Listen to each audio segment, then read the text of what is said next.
자, 우리 옆에 분들과 다시 한번 인사하겠습니다. 오늘 정말 잘 오셨습니다. 자, 은혜 받기 원합니다. 예, 감사합니다. 여러분 오늘 날씨가 참 무더워가지고 고생 많으셨죠. 저도 오늘 이제 예배 준비하기 전에 이상하게 이제 잠이 쏟아져가지고 커피를 몇 잔 마셨는지 모르겠습니다. 그래서 예배 때는 반짝거리는데 또 밤에 잠이 안 올까 봐 걱정되는데요. 여러분들도 오늘 예배 드리기 전에 커피 좀 마셨어요? 마시지 그랬어요. 여러분 어쨌든 무거운 몸을 이끌고 이 자리에 오신 게 참 귀한데요. 아무쪼록 돌아가시는 발걸음 가운데 주께서 허락하시는 평안과 기쁨이 함께 하시기를 주님의 이름으로 축복합니다. 자, 오늘 우리가 읽은 이 본문에는 크게 두 가지 내용이 대조를 이루는데요. 자, 먼저 이 17절부터 18절을 보니까 십자가의 원수로 행하는 자들에 대한 경계가 나옵니다. 자, 이들은 예수를 믿노라 하면서 이 땅의 일에만 사로잡힌 자를 말하는데요. 참 흥미롭게도 19절을 보면 이런 표현이 나옵니다. 그들의 신은 자신의 배였다. 자, 여러분 이 표현이 참 독특하죠? 우리 한번 따라해 보겠습니다. 그들의 신은 자신의 배였다.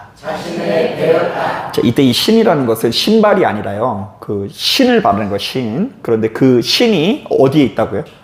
배에 있다라고 이야기하는데요. 이것은 그들이 자신의 욕구와 만족을 그 무엇보다 중요하게 여기는 상태로서, 그러니까 이 사람들은 이 땅에서 맛있는 것을 먹거나 이 진귀한 물건을 갖는 것 같은 이 세상 즐거움을 가장 큰 기쁨으로 여겼다라는 것이고요. 이로 인해 하나님을 경홀히 여겼다라는 의미가 담겨져 있습니다.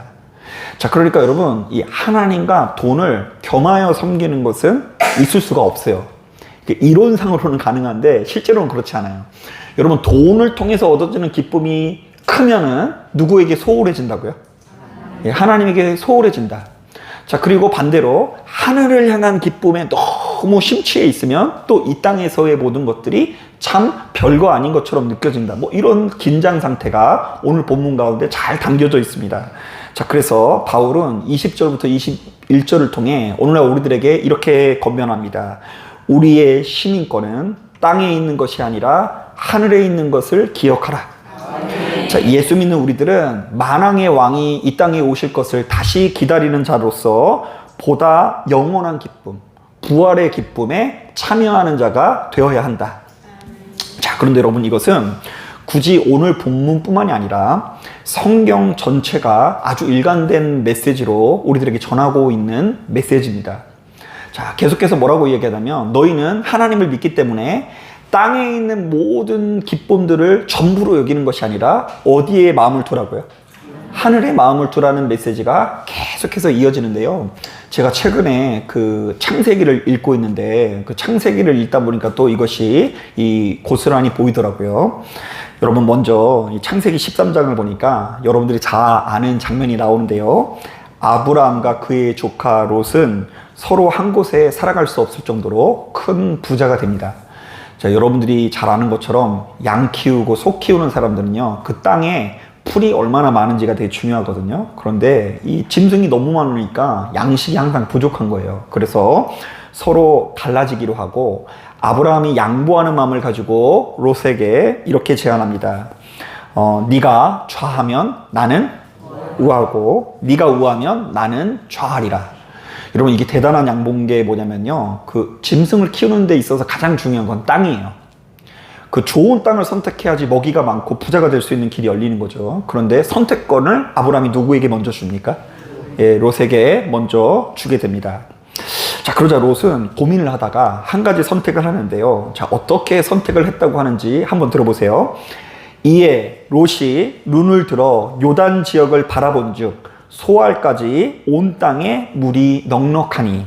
자, 그러니까 롯은 물이 넉넉한 땅, 기름진 땅을 선택하는데요. 성경은 바로 이때 롯이 선택한 그 땅이 하필이면 소돔이었다라는 것을 강조합니다. 자, 즉 사람의 눈에는 너무나 아름다워 보였던 그 땅이 실상은 죄악이 너무나 가득해서 곧 있으면 멸망당할 땅이었다라는 것을 강조하는 것이죠. 자, 그러니까 여러분 화려하고 재밌는 땅 좋아하면 돼요, 안 돼요? 지금 때마침 뭐가 울려요. 여러분 너무 화려하고 재밌는 땅에는요 항상 의심해 볼 필요가 있어요. 너무 재밌다고 해서 정신 폭 빠지면 도둑이 와가지고 나의 모든 것을 훔쳐가려는 수가 있어요. 그러니까 여러분 어디 가서 고스톱 치더라도 너무 재밌으면 빨리 어떻게 해야 돼요? 도망 나와야 돼요. 빨리 도망 나야 돼요. 그리고 뭐 어떤 몸이든 간에 친구든 뭐 누구든 간에 너무 처음 만났는데 나한테 잘해주고 재밌다 그러면 항상 뒤통수를 조심하셔야 됩니다. 그곳이 믿음 안에서 볼 때 너무나 좋은 땅이 아닐 수 있다는 것이 이 창세기 13장에 나오더라고요. 자, 뿐만 아닙니다. 창세기 25장을 보면 이런 내용도 있습니다. 자, 이삭에게는 에서와 야곱이라는 쌍둥이 아들들이 있는데요. 자, 그 중에 에서가 형이었기 때문에 장자의 명분, 곧 아버지의 축복과 기업을 물려받을 권리가 담겨져 있어요. 자, 그러니까 가만히 내버려 뒀다고 한다면 누가 이 성경의 흐름을 이어갔을까요? 에서가 이어갔다는 것이 상식입니다. 자, 그런데 하루는 이 에서가 사냥을 하고 집으로 돌아왔는데 어찌나 배가 고팠는지 막 너무 배고파 하고 있는데 앞에 있는 그 야곱이라는 동생이 팥죽을 막 끓이고 있는 거예요.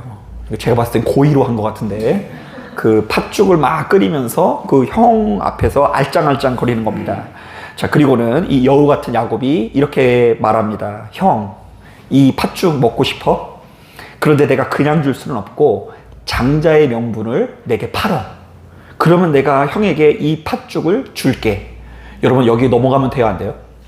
이 팥죽이 아무리 맛있어도 넘어가면 안 되죠. 자, 그러나 이 단순한 에서는 이렇게 말합니다. 내가 지금 배고파 죽겠는데 이깟 장자의 명분이 무슨 소용인가?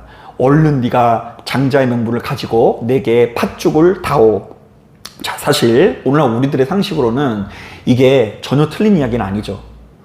여러분, 장자의 명분이라는 거, 상속자가 된다는 것이 좋은 것 같아요? 아니면 쓸모없는 것 같아요? 좋아요. 요즘엔 뭐 그게 다 재산이 연결돼 있어가지고 뭐 그거 진짜 좋긴 좋은데, 사실 지금 당장 배고파서 죽게 생긴 사람에게는요, 장자의 명분은 별로 소중하게 여기지 않을 수 있고요. 지금 당장에 맛있는 팥죽 하나 먹고 내 배를 배불리게 채우는 것이 훨씬 더 아름다운 선택일 수 있죠. 하지만 이 성경은 에서의 바로 이 선택으로 인해서 그가 얼마나 큰 것을 잃어버리게 되는지를 우리들에게 분명히 보여주는데요. 자, 이때부터 장자인 에서는 이 성경에서 뒷전에 밀려나고요. 그의 동생 누가요? 야곱이 믿음의 계보를 이어가는 것을 볼 수 있습니다. 자, 그러니까 여러분, 매번 배부르고 맛있는 거 먹을 생각만 하면 돼요, 안 돼요? 안 되는 것입니다. 믿음 안에서를 볼 때 내가 먹고 있는 그 먹는 것이 나를 살리는 약이 아니라 독이 될 수도 있는 것이죠. 자, 이왕 이야기 나온 김에 하나만 더 해볼까요? 자, 저는 개인적으로 누가복음 18장에 나오는 그 부자 청년 이야기를 굉장히 좋아합니다. 여러분, 한 청년이 참 기특하게도 우리 예수님께 찾아와서 이런 질문을 합니다.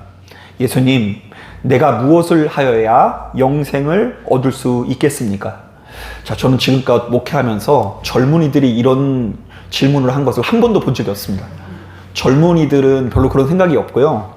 이미 세상을 다 살아본 사람, 특히 이제 남자들 같은 경우는 직장 다 그만둘 때쯤에 지금껏 살아온 인생에 대한 허물을 느낍니다. 직장이 전문 줄 알았는데 막상 그만두고 집에서 막 혼자 밥을 먹으려니까 그 밥이 맛이 있어요, 없어요? 그리고 남자들 입장에서 볼 때는 정년 퇴임하고 나면 아내들 말투가 달라진대요.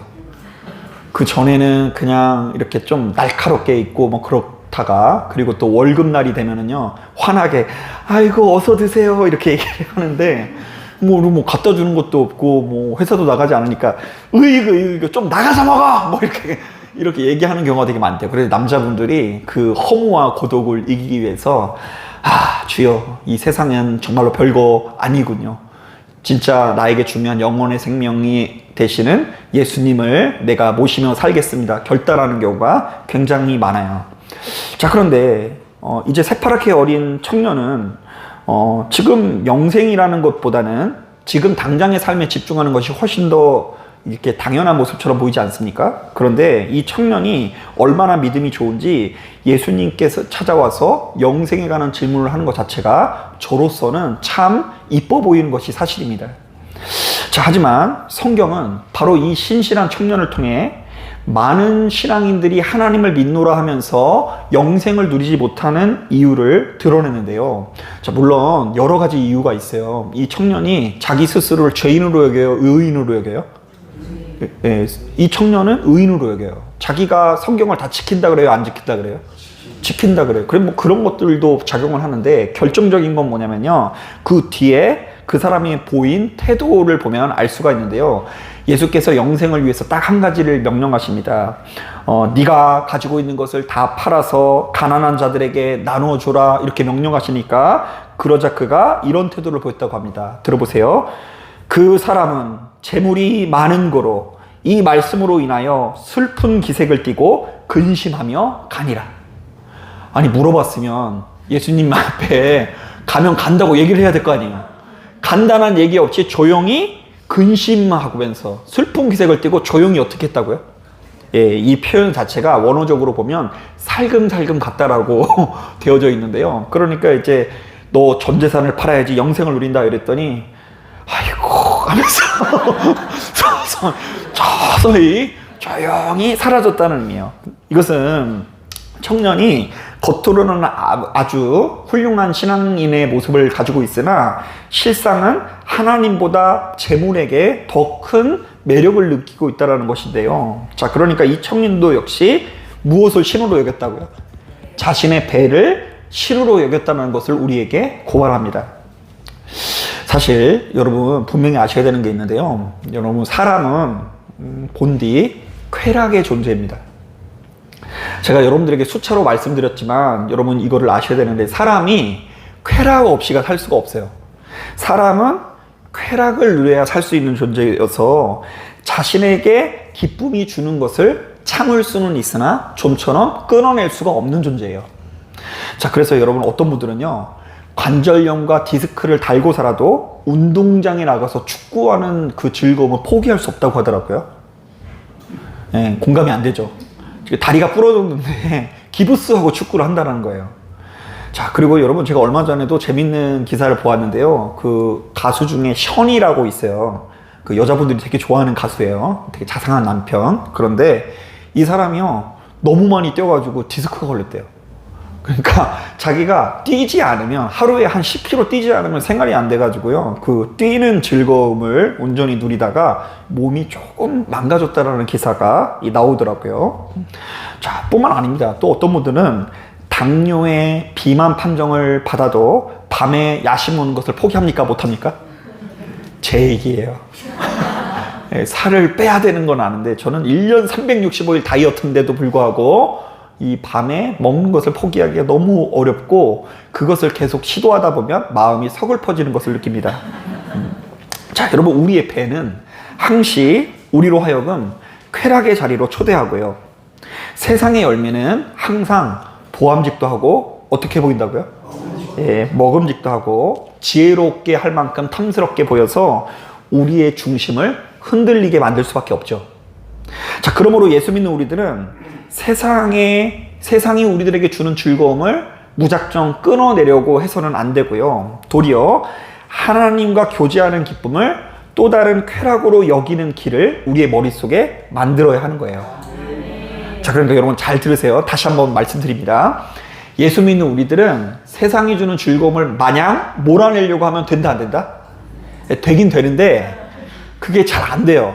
그러면 안 되고, 그것보다 더 즐거운 것을 알아야 돼요. 도리어 하나님과 교제하는 기쁨을 또 다른 쾌락으로 여기는 길이 우리 머릿속에 뚫려야 되는 거예요. 야, 우리 안홍희 권사님 새벽에도 나오시고 또 저녁에도 나오셨는데 그 길이 뚫린 줄로 믿습니다. 지금 강은희 권사님은 혼자서 아멘 안 했어요. 자, 실제로 여러분, 누군가를 아무리 강하게 붙잡아 놔도 오늘 드리는 이 예배가 지루해 죽겠고 왜 드리는지 모르겠으면 신앙이 쉽게 자리 잡지를 않습니다. 그리고 오늘 재미있더라도 내일 소돔과 고모라 갔더니 더 재밌으면 둘 사이에서 우리는 어디로 간다고요?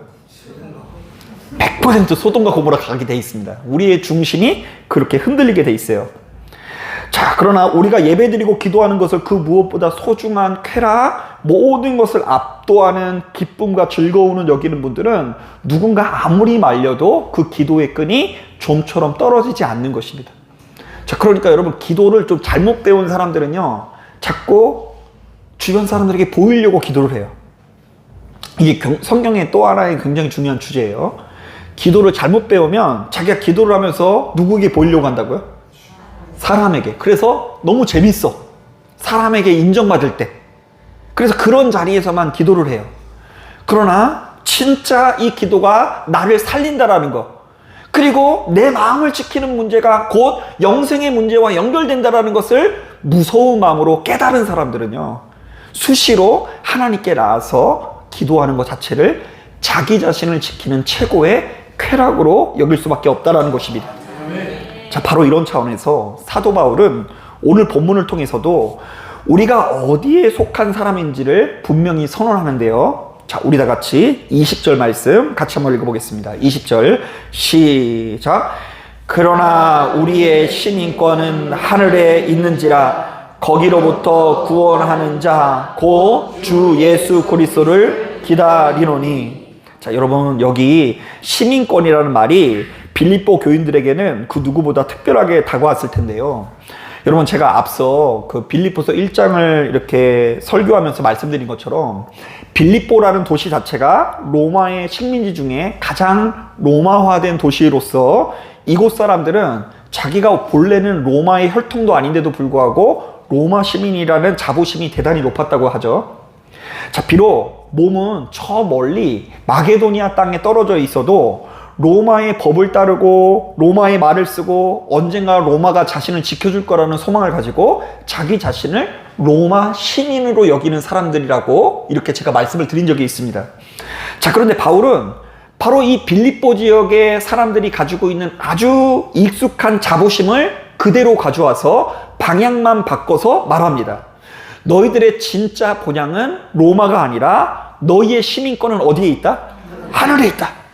그러니까 너는 로마가 너희를 지켜줄 거라고 우기지 말고, 로마의 시민이라는 것 자체가 너무 재밌다라는 것에 도취되지 말고 너희들의 중심을 하늘에 둘 수 있어야 된다.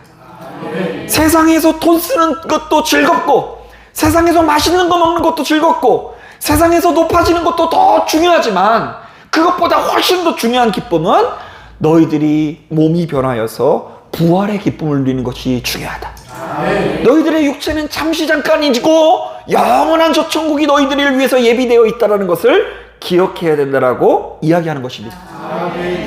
자, 그러니까 바울이 말하는 이 시민권은 단순히 죽을 때 가는 티켓을 말하는 것이 아닙니다. 그 에버랜드, 롯데월드 뭐 이런 것처럼요, 뭐 그 앞에서 그냥 이 자유이용권 끊으면 요즘 팔찌 같은 거 주거든요. 그럼 이렇게 하면서 그냥 지나가면 돼요. 그런 티켓을 말하는 게 아닙니다.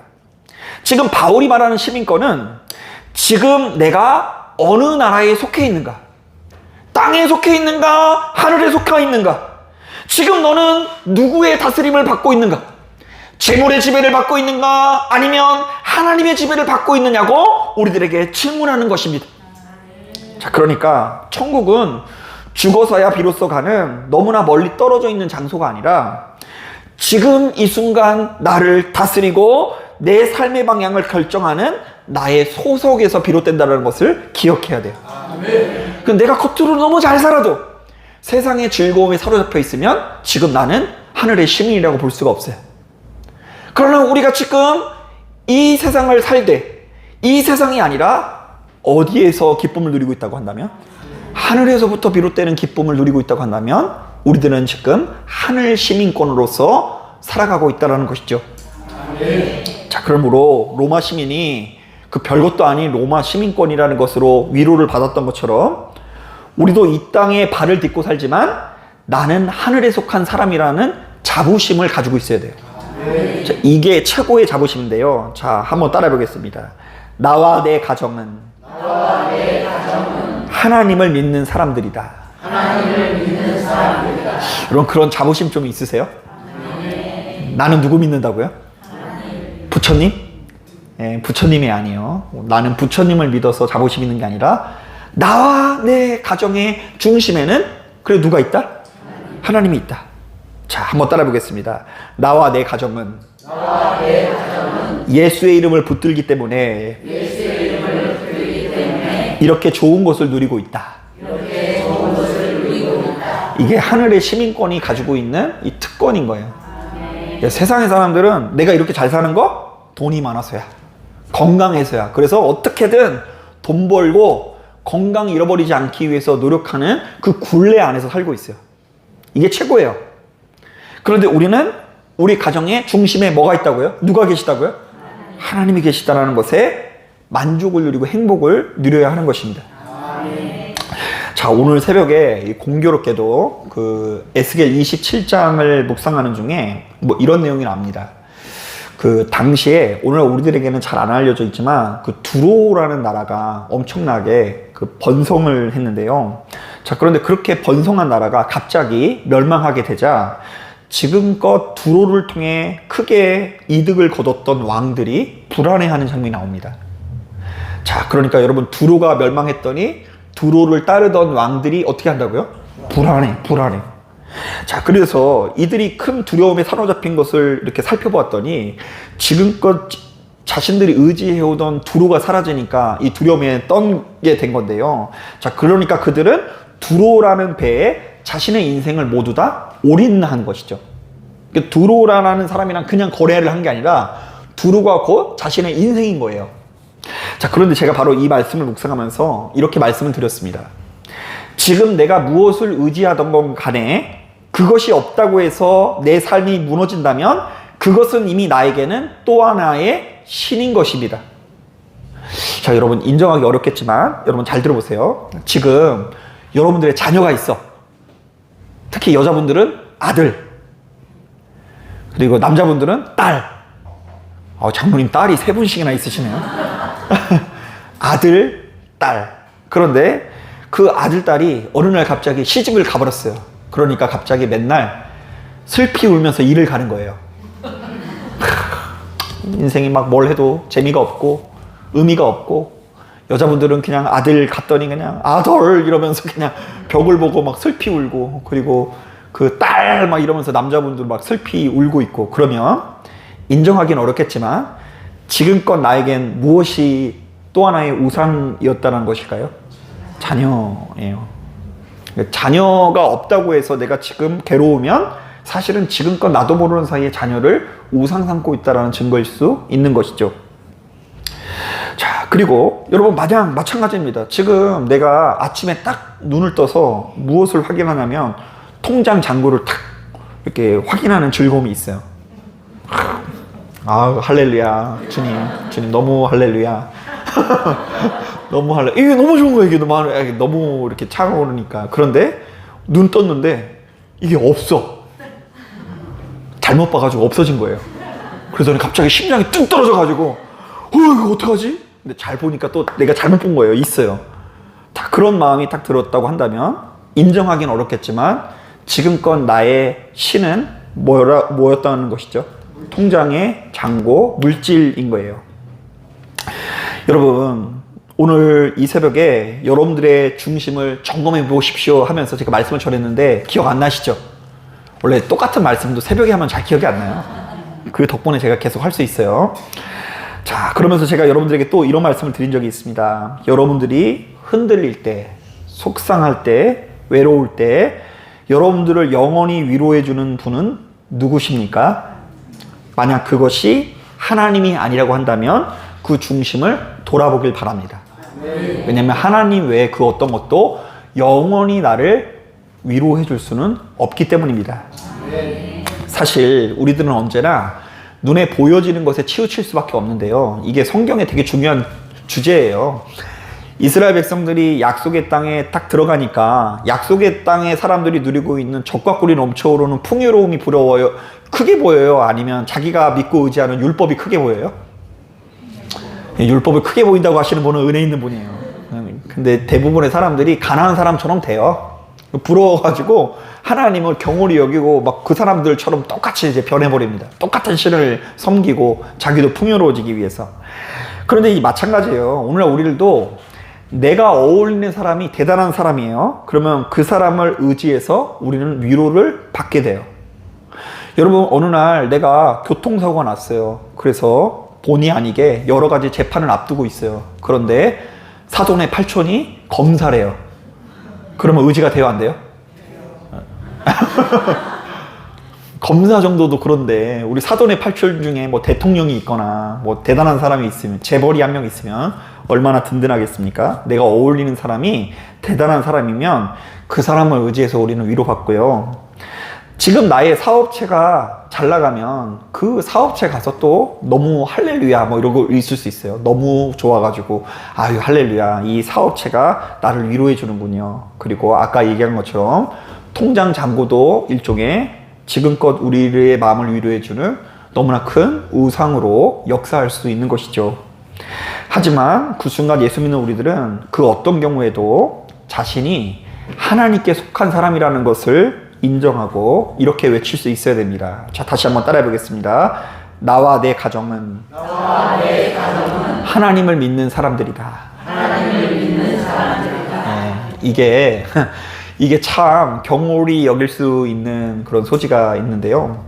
오늘 그 인터넷에서 그 어떤 청년들이 이렇게 자기 의견을 내놓는 커뮤니티를 보다가 굉장히 뼈아픈 얘기를 제가 들었어요. 예, 그런데 이제 제가 그곳을 보니까 이제 어떤 얘기인가 봤더니 뭐 이런 얘기가 있더라고요. 목사님들이 자녀들의 삶을 하나님께서 책임져 주시니까 걱정하지 말아라 이렇게 얘기하는데 다 거짓말이다. 목사님들이 다 그래놓고 자신의 아들, 딸들은 다 유학 보내더라. 뭐 이렇게 얘기를 하더라고요. 그래서 제가 그게 순간적으로 엄청 큰 글씨로 보이면서 마음이 팍 다가오더라고요. 야, 뭐 하나님께서 다 책임져 주신다 말해놓고 이 자녀들은 돈으로 막 학벌로 유학 보내고 이런 모습을 볼 때에 정말로 우리가 그게 다 나쁘다라는 게 아니라 우리가 정말로 나와 내 가정이 믿고 의지하는 것이 하나님인지를 한번 점검해 봐야 되겠다는 생각이 들었습니다. 자, 사랑하는 여러분, 지금 이 순간 다시 한번 점검해 보길 바랍니다. 저부터가 점검해 볼게요. 지금 나의 눈은 어디를 향해 있을까요? 롯처럼 물이 넉넉한 땅을 바라보는 것 같습니까? 아니면 하늘 본향을 바라보고 있는 것 같습니까? 땅을 보면 당장은 넉넉해 보여도 그것은 소돔이 되기 십상이고요. 하늘을 보면 당장은 손해를 보는 것 같아도 영원한 기업이 될 수 있는데요. 자, 실제로 21절을 보니까 하늘 시민은 주님께서 다시 오시는 날 서서히 늙고 죽어갈 몸을 주님의 그 영광스러운 부활의 몸으로 변화시켜 주시겠다라는 약속이 담겨져 있습니다. 자, 그러니까 우리의 그 육신은 갈수록 쪼글쪼글해지고 이 죽음에 이르게 될 수밖에 없으나 어느 순간이 되면 우리는 변화되어서 영의 존재로 거듭나서 저 천국 시민이 될 것이다.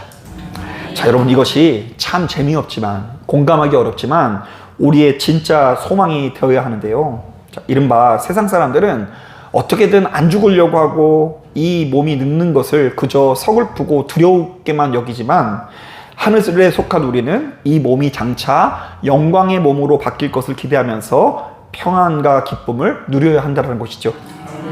자, 그러므로 이 자리에 참석한 저와 여러분들이 땅이 아니라 하늘을 바라보고 자신의 배가 아니라 그리스도 예수를 바라보실 수 있는 저와 여러분들 되기를 주님의 이름으로 축복합니다. 자, 기도하겠습니다.